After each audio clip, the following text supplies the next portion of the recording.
안녕하세요 친구들. 이 시간에는 들은 말씀을 기억하면서 성경학교 공과를 살펴볼 거예요. 성경학교 공과책을 가지고 있는 친구들은 2과 공과 3, 4페이지를 준비해 주세요. 성경학교 공과책이 없다면 화면을 보면서 전사님의 인도에 따라 함께 문제를 풀어봐요. 혹시 너무 빠르다고 생각되면 영상을 일시 정지하면서 진행해 주세요. 이번 주 우리는 AD 1년 말씀에 대해 배웠어요. 말씀을 기억하면서 시작해 볼까요? 여러분 친구들, 역사 탐험을 떠나기 전에 티켓이 필요해요. 티켓은 다음 단계로 나아가는 열쇠 같은 거예요. 티켓에 암송 말씀이 있는데 암송을 외운 친구들은 티켓을 받을 수가 있어요. 같이 한번 암송해 볼까요? 잘했어요. 그럼 티켓을 받은 친구들은 공과책에 붙여보도록 하겠습니다. 이제 스티커를 붙이면서 이과 성경 이야기를 완성해 볼 거예요. 이곳저곳 다니면서 회개하라, 천국이 가까이 왔다 하면서 복음을 전하고 예수님께 세례를 주었던 사람이 있어요. 이 사람은 누구일까요? 정답은 세례 요한입니다. 요한의 스티커를 준비해서 책에 맞는 부분을 찾아 붙여주세요. 잘했어요. 이어서 세례 요한이 말씀을 열심히 전하고 있는데 말씀대로 살지 못하고 죄를 너무나 많이 지어서 양심에 찔리던 헤롯 대왕이 세례 요한을 미워해서 감옥에 가두었어요. 감옥 스티커를 요한 위에 붙이도록 하겠습니다. 잘했어요. 다음으로 세례 요한은 감옥에서 예수님에 대한 소식을 듣게 되어요. 여러 곳을 다니면서 말씀을 전하시고 또 제자들을 모아서 그들로 하여금 복음을 전하게 했던 예수님. 예수님의 스티커를 찾아서 한번 붙여볼까요? 잘했어요. 예수님께서 이사야에서 말씀을 이야기하시면서 맹인이 보며 못 걷는 사람이 걷고 나병 환자가 깨끗함을 받고 못 듣는 자가 듣고 죽은 자가 살아나면서 또 가난한 자에게 복음이 전파된다 말씀하셨어요. 병을 고침받은 사람들의 그런 스티커를 찾아서 한번 붙여볼까요? 잘했어요. 예수님께서 우리에게 회복을 약속해 주시고 계세요. 다음 문제로 넘어가 보도록 하겠습니다. 미로가 보이네요. 출발 지점과 도착 지점이 보이는데 길을 가보니까 어떤 단어들이 보이네요. 미로를 통과하면서 만났던 단어들을 기억하길 바래요. 그럼 한번 미로를 탈출해 볼까요? 시작! 도착 지점에 잘 도착했나요? 잘했어요. 미로에서 만났던 단어들을 순서대로 위에 문장에 차례대로 채워볼게요. 어떤 문장이 완성되는지 한번 채워보도록 하겠습니다. 다 채워보았나요? 잘했어요. 그럼 문장을 같이 한번 읽어볼게요. 시작! 세례 요한은 예수님이 세상의 마지막에 오시는 메시아이신지 궁금했어요. 예수님은 자신이 구약 성경에 약속된 구원자라고 가르쳐 주셨어요. 친구들, 아주 잘했어요. 구원자이신 예수님에 대해서 우리는 알게 되었어요. 마지막으로 예수님의 십자가 그림을 살펴볼 거예요. 하나님께서 이 세상을 아름답게 만드시고 마지막에 인간을 만드셨어요. 그런데 인간이 하나님 말씀을 듣지 않고 죄를 짓게 되면서 하나님과의 관계가 멀어졌어요. 하나님께서 관계를 회복하기 위해서 자신의 아들을 이 세상에 보내주셨어요. 그분은 바로 예수님이신데 예수님께서 우리 인간의 모든 죄를 대신해 십자가에 죽으시고 3일 만에 다시 살아나셨어요. 죄의 권세는 예수님의 십자가로 부서지고 하나님 나라가 이 땅에 임하게 된 거예요. 친구들, 방금 복음에 대한 이야기를 들었어요. 이야기를 기억하며 아래 빈칸을 채워보도록 하겠습니다. 다 채워봤나요? 잘했어요. 한번 같이 읽어보도록 하겠습니다. 시작! 세상은 죄로 인해 망가졌어요. 예수님은 십자가에서 우리의 죄를 대신해 죽으시고 3일 만에 다시 살아나셨어요. 죄의 권세는 예수님의 십자가로 부서졌고 하나님의 나라가 이 땅에 임했어요. 와, 너무 잘했어요. 우리의 구원자 되신 예수님에 대해 알게 된 귀한 시간이었어요. 우리를 대신하여 자신의 목숨도 아끼지 않고 내어준 그 사랑을 기억하며 구원의 길로 인도해 주신 주님을 더욱 사랑하고 주님께 감사하는 지구촌 친구들이 되기를 주님의 이름으로 축복합니다. 기도하겠습니다. 하나님 아버지, 우리를 위해 이 땅에 예수님을 보내주셔서 감사합니다. 우리의 모든 죄를 대신하여 십자가에 죽으시고 부활하신 예수님을 기억합니다. 자신의 생명까지 아낌없이 내어준 그 사랑에 감사합니다. 세상에 아직도 복음을 모르는 이들에게 예수님의 사랑을 전하는 우리가 될 수 있도록 인도해 주세요. 예수님의 이름으로 기도드립니다. 아멘. 이렇게 영상으로 예배드리고 공과 시간까지 함께 해준 우리 친구들, 하나님께서 너무너무 기뻐하실 거예요. 한 주간 동안 우리 주신 말씀을 기억하면서 하나님 말씀에 온전히 나아가는 우리 친구들 되길 바라요. 그럼 다음 주에 또 만나요. 안녕.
지구촌 친구들, 안녕하세요.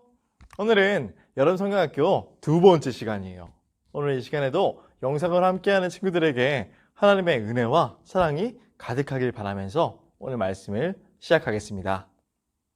친구들, 가끔 공항에서 손님을 맞으러 나온 사람들 중에 이름을 크게 종이에 적어서 들고 있는 분들이 있어요. 상대방을 본 적이 없고 이름만 알고 있기 때문에 큰 종이에 이름을 적어서 찾는 거예요. 손님의 이름이 여자 이름 같은데 알고 보니까 남자라서 놀라는 경우가 있고요. 이름이 너무 예쁜데 할아버지가 오셔서 실망하는 분들도 있는 것 같아요. 세례 요한은 예수님이 하나님의 아들, 구원자이심을 최초로 이 세상에 소개한 사람이었어요. 그런데 오늘 말씀을 보면 예수님이 하나님의 아들이시며 온 이스라엘 백성들이 기다려온 구원자라고 소개했던 이 요한이 지금 예수님에 대해 의심을 가지고 있는 거예요. 그래서 자신의 제자를 보내서 오시리가 당신이십니까? 라고 물었다는 건요, 그 당시 예수님에 대한 얼마나 많은 오해가 있었는지 보여주고 있어요. 세례 요한이 예수님에 대해 의심을 가지게 된 것은 예수님이 부지런하게 복음을 전했던 일과 관련이 있어요. 1절을 같이 한번 읽어보도록 하겠습니다. 시작! 예수께서 12 제자들에게 지시하시기를 마치시고 여러 마을에서 가르치고 전도하기 위해 그곳을 떠나셨을 때의 일입니다. 아멘. 그동안 예수님께서 하신 것은 병든 사람들을 고치며 복음을 전하시고 또 12사람의 제자를 뽑으셔서 그들로 하여금 여러 곳을 다니면서 복음을 전하게 하신 거예요. 그때 요한은 복음을 전하다가 하나님의 말씀대로 살지 않고 그 소리를 정말 듣기 싫어했던 헤롯 대왕의 미움을 받게 되어서 감옥에 갇히게 돼요. 갇혀있던 세례 요한은 자기 제자들을 예수님께 보내서 매우 심각한 질문을 던진 거예요. 2, 3절을 같이 한번 읽어볼게요. 시작! 세례 요한은 감옥에서 그리스도의 하신 일을 들었습니다. 요한은 제자들을 예수님께 보냈습니다. 요한은 그들을 통해 예수님께 물었습니다. 오신다고 했던 분이 바로 당신입니까? 아니면 다른 분을 기다려야 합니까? 아멘. 예수님께서 여러 곳을 다니며 복음을 전하시고 그것도 모자라서 제자들을 새로 뽑아서 복음을 전하게 하셨을 때 세례 요한은 예수님께 사람을 보내서 물었어요. 당신이 하나님이 보내신다는 그 사람입니까? 아니면 당신은 그 사람이 아니고 우리가 다른 사람을 기다려야 합니까? 이렇게 세례 요한은 예수님의 복음을 전하는 그 모습에 불만을 가지고 있었어요. 예수님이 진짜 구원자인지 의심한 거예요. 왜 그런가? 예수님의 모습이 자신이 기대했던 모습과 너무 달랐기 때문이에요. 그러면 세례 요한은 이 구원자가 이 세상에 오시면 어떤 일을 하실 거라고 기대했을까? 이 마태복음 3장 12절 말씀을 같이 한번 읽어볼게요. 시작! 그분은 손에 키를 들고 타작마당을 깨끗이 하여 알곡은 곳간에 두시고 쭉정이는 꺼지지 않는 불에 태우실 것이다. 아멘. 세례 요한이 기대했던 구원자의 모습은 의로운 사람들은 모두 한 자리에 모으고 많은 죄를 지어온 사람들은 하늘의 불로 태우시든지 아니면 영원한 지옥에 던지는 그 심판하시는 모습을 기대했어요. 그러나 세례 요한이 보니까 예수님이 하시는 일은 자기가 한 일과 크게 다르지 않았어요. 예수님은 여러 곳을 다니면서 말씀을 전하시고 또 제자들을 모아서 그들로 하여금 복음을 전하게 하셨어요. 예수님은 전혀 심판하실 생각이 없는 것 같이 보이는 거예요.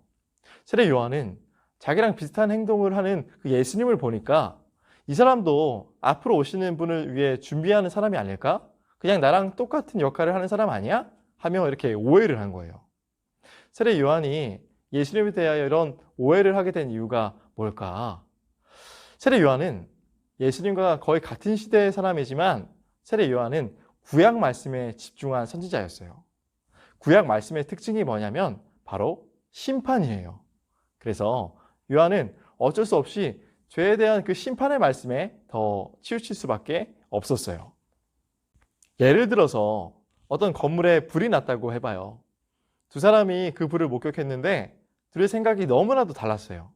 한 사람은 큰 불이 나서 얼마나 많은 피해를 입었는가, 집이 얼마나 타고 얼마나 많은 사람들이 다쳤는가 이런 거에만 계속 관심을 가졌어요. 이것이 구약 말씀에 집중한 요한의 입장이었어요. 그런데 다른 한 사람은 불이 난 것은 사실이지만 그 불 가운데서 사람이나 물건을 얼마나 건졌느냐에 더 관심을 두었어요. 그래서 그는 불이 났다는 것보다는 그 불 속에서 얼마나 많은 사람이 살아나왔는가 그리고 어떤 물건을 쓸 수 있는가를 주로 보았어요. 이것이 예수님의 입장인 거예요. 세례 요한이 생각한 것은 우리 인간의 죄에 대한 하나님의 엄청난 벌이에요. 하나님 앞에서 회개하지 않는 사람은 절대로 구원을 받을 수 없다는 거예요. 그러나 예수님이 오신 것은 그런 엄청난 벌과 저주 가운데서 한 명이라도 더 건져내기 위한 것이었어요. 세례 요한이 기대한 것은 이 세상의 마지막 심판이었지만 예수님은 물론 이 세상은 마지막에 오지만 아직 시간이 있을 때 한 사람이라도 더 건져내는 것이 중요하다고 생각하셨어요. 예수님은 자신이 이 세상에 오신 거에 대해서 이렇게 말씀하셨어요. 요한복음 3장 17절을 같이 한번 읽어볼게요. 시작! 하나님께서는 세상을 심판하시기 위해 그의 아들을 세상에 보내신 것이 아니라 자기 아들을 통하여 세상을 구원하시기 위해 아들을 보내신 것이다. 아멘. 예수님에게 중요한 것은 한 사람이라도 더 설득해서 죄에서 건져내는 것이었어요. 세례 요한은 예수님께 질문했어요. 당신이 오실 그분이 맞습니까? 아닙니까? 예수님은요, 그런 질문에 돌려서 말씀하셨어요. 11장 4, 5절 말씀을 읽어볼게요. 시작! 요한에게 가서 너희가 듣고 본 것을 말하여라. 보지 못하는 사람이 보고 걷지 못하는 사람이 걷고 문둥병 환자가 깨끗해지고 듣지 못하는 사람이 듣고 죽은 사람이 살아나며 가난한 사람에게 복음이 전해진다고 하여라. 아멘. 예수님은 세례 요한의 질문에 대해 내가 그 사람이다 혹은 아니다 하는 이런 식이 아니라 지금 나를 통해 이러한 일들이 일어나고 있어 라고 말씀하셨어요. 왜 예수님께서는 이런 식으로 돌려서 말씀을 하시는 것일까? 그 이유는 지금 예수님에 대해 요한만 의심하는 게 아니라 그와 비슷하게 의심에 빠진 사람들이 너무 많았기 때문이에요. 지금 이 문제는 요한 한 사람에게 말하고 끝날 문제가 아니었어요. 왜냐하면 예수님에 대한 이 질문은 세례 요한 한 사람의 질문이 아니라 모든 세상 사람의 질문이었기 때문이에요. 당신은 도대체 누구신가요? 그리고 하나님의 아들이신데 왜 이런 식으로 행동하시나요? 그런 질문에 대해 예수님은 직접적으로 말씀하지 않으셨지만 예수님이 행하신 일들을 통해 대답하셨어요. 예수님은 보지 못하는 사람을 보게 하셨고 못 걷는 사람을 걷게 하셨어요. 나병 환자를 깨끗하게 하셨고 못 듣는 자는 듣게 되었어요. 죽은 자가 살아나기도 했어요. 가난한 자에게 복음의 소식을 전하셨죠. 이 모든 일들은 옛날 이사야 선지자를 통해 약속된 말씀들이었어요. 이사야 35장 5, 6절을 한번 읽어볼게요. 시작! 그때 보지 못하는 사람이 다시 보고 듣지 못하는 사람이 다시 들을 것이다. 다리를 저는 사람이 사슴처럼 뛰고 말을 못하던 사람이 기쁨으로 노래할 것이다. 광야에 샘물이 흐르고 메마른 땅에 시냇물이 흐를 것이다. 아멘. 예수님을 바로 이해하려면 자기 생각이나 느낌으로 예수님을 생각하지 말고 성경이 말하는 그분을 찾으라는 거예요. 성경이 말하는 그분은 이 세상에서 가장 중요한 죄 문제를 해결하신 분이세요. 그 당시에는 사람들은 맹인이나 못 듣는 사람, 못 걷는 사람, 나병 환자 볼 때 그냥 본 게 아니라 저주받은 죄인으로 보았어요. 그들이 치료를 받는 것은 그냥 병만 치료하는 게 아니라 죄가 용서받는 것까지 이루어지는 거예요. 정리해 볼게요. 믿음을 가진 사람도 의심할 수가 있어요. 믿음을 가진 사람도 호기심을 가질 수가 있어요. 하나님은 그런 궁금증까지도 사용하셔서 우리 믿음을 단단하게 하세요.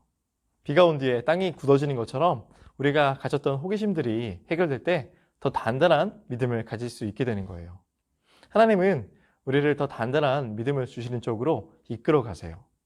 모든 약속된 말씀을 이루실 그날이 오면, 예수님께서 다시 오시는 그 재림의 날이 오면 모든 믿음의 사람들에게 슬픔과 눈물이 사라지고 기쁨과 즐거움이 넘치게 될 거예요.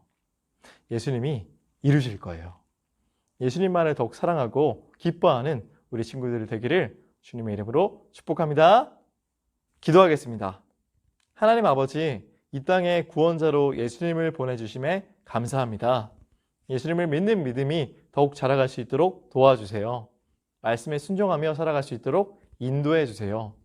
예수님의 이름으로 기도드립니다. 아멘. 안녕하세요, 친구들. 이 시간에는 들은 말씀을 기억하면서 함께 성경학교 공과를 살펴볼 거예요. 혹시 공과책이 준비가 안 되어 있는 친구들도 당황하지 말고 화면을 보면서 전도사님의 인도에 따라오시면 됩니다. 혹시 너무 빠르다고 생각되면 영상을 일시 정지하면서 진행해 주세요. 우리 지구촌 역사탐험대 우리 친구들, 오늘도 하나님이 시작하시고 마무리하시는 하나님의 역사 속으로 여행을 떠날 거예요. 오늘 들은 말씀을 기억하면서 함께 시작해 볼까요? 지난주 BC 700년부터 시작했던 여행이 시간이 흘러서 예수님이 오신 때가 되었어요. 두 번째 역사 탐험은 AD 1년 이후의 이야기예요. 우리 3페이지를 펴보세요. 세례 요한은 예수님께서 예언된 메시아임을 믿으면서도 궁금한 게 있었어요. 어째서 예언의 성취가 이렇게 더딜까 생각했어요. 그는 예언의 말씀이 어떻게 이루어질까 매우 궁금해 했었어요. 우리 동그라미 안에 있는 요한의 말을 한번 읽어볼까요? 구약의 예언들이 어떻게 성취될까? 예수님이 오셨는데 왜 아직 예언의 말씀이 이루어지지 않은 것처럼 느껴질까? 지난주에 배운 이사야서의 예언의 말씀이 어떻게 이루어졌는지 궁금하죠? 이사야서의 말씀이 예수님을 통해 성취되었어요. 말씀을 읽어볼 텐데, 말씀을 읽고 우리가 어울리는 그림을 별지의 스티커를 찾아서 붙여볼 거예요. 마태복음 9장 28절에서 30절 말씀을 찾아서 읽어보세요. 말씀에 어울리는 그림은 무엇인가요? 우리 어울리는 그림 스티커를 찾아볼까요? 찾아서 우리 첫 번째 칸에 붙여보세요. 자, 두 번째, 마태복음 8장 2절에서 3절 말씀을 찾아서 읽어볼까요? 그리고 이 말씀에 어울리는 그림을 찾아보세요. 자, 세 번째는 마가복음 7장 32절에서 35절 말씀이에요. 우리 앞에와 동일하게 말씀을 찾아서 읽어보고 그리고 그 말씀에 해당하는 그림을 찾아서 붙여보세요. 마태복음 9장 24절에서 25절도 찾아서 읽고 어울리는 그림을 찾아서 붙여보세요. 세례 요한은 아직 이루어지지 않은 일들 때문에 고민에 빠졌어요. 그런데 앞에 있는 말씀들을 찾아서 읽어보니 예수님을 통해 이미 많은 일들이 일어나고 있었어요. 이사야서의 예언은 오랫동안 이루어지지 않았어요. 그러나 예수님이 오셨고 그날로부터 예언의 말씀이 성취되기 시작했어요. 예수님이 오셔서 이루어진 일들이 많았어요. 종 모양 스티커를 붙여보세요. 그리고 밑에 빈칸에 들어갈 말이 무엇인지 잠깐 생각해 보세요. 어떤 말이 들어가야 할까요? 그렇죠. 예수님이에요. 이사야서의 예언은 오랫동안 이루어지지 않았어요. 그러나 예수님이 오셨고 그날로부터 예언의 말씀이 성취되기 시작했어요. 뒷장으로 넘겨볼까요? 예수님이 오셔서 이루어진 일들이 많았어요. 그런데 아직도 모든 예언이 완전히 성취되진 않은 것 같았어요. 이것을 우리는 어떻게 이해해야 할까요? 어떤 일은 당장에 모든 일이 이루어지기도 하지만 어떤 일은 시간이 필요한 일도 있어요. 예를 들어 우리가 씨앗을 심었다고 생각해 볼까요? 씨앗을 심고 또 열매를 맺기까지는 아주 오랜 시간이 걸려요. 하지만 그 사이에 열매를 기다리며 기대하게 하는 일들이 있잖아요. 싹이 났어요. 줄기가 자라고 잎이 나는 걸 보면서 열매를 기대하게 되잖아요. 구약의 예언은요, 바로 이렇게 성취되고 있었어요. 자, 그럼 우리 7페이지에 보이는 빈칸에 뭐라고 써야 할까요? 첫 번째 칸엔 이미라고 써볼까요? 우리가 앞에 말씀을 찾아보고 확인했던 것처럼 이미 이루어진 일들이 있었어요. 그런데 아직 이루어지지 않은 일도 있었어요. 아래 칸엔 아직이라고 써야겠네요. 이미 이루어진 예언이 예수님으로부터 시작되었어요. 아직 이루어지지 않은 예언도 반드시 이루실 거예요. 자, 그럼 마지막 빈칸엔 뭐라고 써야 할까요? 맞아요. 예수님이라고 써야 해요. 예수님은 정말 예언된 메시아였어요. 자, 이제 우리 생각을 적어볼 시간이에요. 우리는 이루어진 예언에 대해서 어떻게 생각하는지 우리 친구들의 말로 한번 적어볼까요? 나는 이런 일들이 이루어졌다는 사실이 놀라워요. 신기해요. 등으로 표현해 볼 수 있을 것 같아요. 자, 그리고 마지막. 나는 이런 일이 뒤에 이루어질 예언을 어떻게 생각하는지 우리 친구들의 말로 한번 적어보세요. 어떻게 쓸 수 있을까요? 기대가 돼요. 기다려져요. 라고 쓸 수 있겠네요. 우리 친구들의 생각을 친구들의 표현으로 적어보세요. 예수님께서 이 땅에 오셔서 많은 일들이 이루어졌어요. 그 중에서도 가장 큰 일은 우리를 위해 십자가에 달려 죽으시고 부활하신 일이에요. 우리 대신 지신 예수님의 십자가 덕분에 우리는 모든 죄를 용서받고 하나님의 자녀가 되었어요. 예수님이 우리 대신 죄에 대한 벌을 다 받으셨어요. 우리 죄를 용서해 주시고 자녀 삼아 주신 예수님께서 모든 일을 성취하실 때 무슨 일이 일어나게 될까요? 다음 주 말씀을 통해서 배우게 될 거예요.